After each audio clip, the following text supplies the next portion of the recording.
Well, we are back. As we speak, the cleanup from last month's ice storm continues with a word of caution from the Georgia Forestry Commission. Before doing anything with downed trees on your property, make sure you do your research and be sure to get more than one estimate.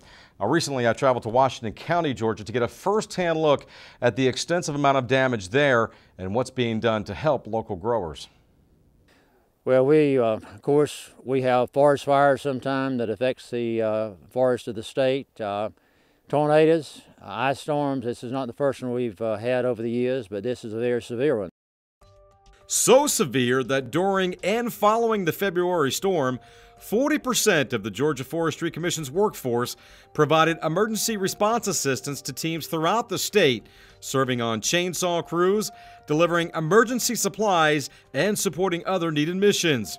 The aftermath, widespread, including Augusta National's famed Eisenhower tree, which suffered heavy damage, forcing club officials to make the difficult decision to cut it down. Our foresters pretty much covered an area from Macon to Augusta to Sylvania, and kind of traveled through and got a good damage assessment of everything, and went through and worked up what was heavily damaged and what's light and what was moderate.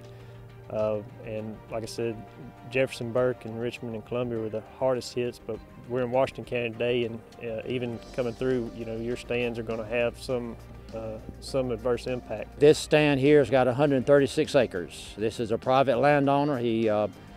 His goal here is to make money growing timber. And some stands you can probably go in and do some thinning, not have to take everything out, but he's planning on taking everything out here and come back and plant a new stand. I'm guessing these trees are 25, 28 years old. Now, in this particular region of Georgia, roughly 75,000 acres of timber were impacted due to the ice storm. That translates to about $65 million in pine timber losses. However, it's important to note that what you may think is a total wash may actually be salvageable. It's a pretty devastating loss because there are so many trees behind us that are damaged. But there is value out here, and the landowner needs to make sure that they don't just take the first offer that comes along and says, we'll cut down all these trees and clean up your property for you, because there is value, and some of these trees will go for pulpwood, some will go for chip and saw, some for even saw timber. It's going to take a good logging crew to do it, and they need to get some expert advice before they make a decision. The Georgia Forestry Commission also points out that if producers have a stand that is getting to the point of where a salvage harvest is needed, be sure to check with your local FSA office about services like the Emergency Reforestation Program. And that's for cases like this where we have extensive damage that happens over wide areas, and you can work with them and sign up before you actually clear cut or harvest the land.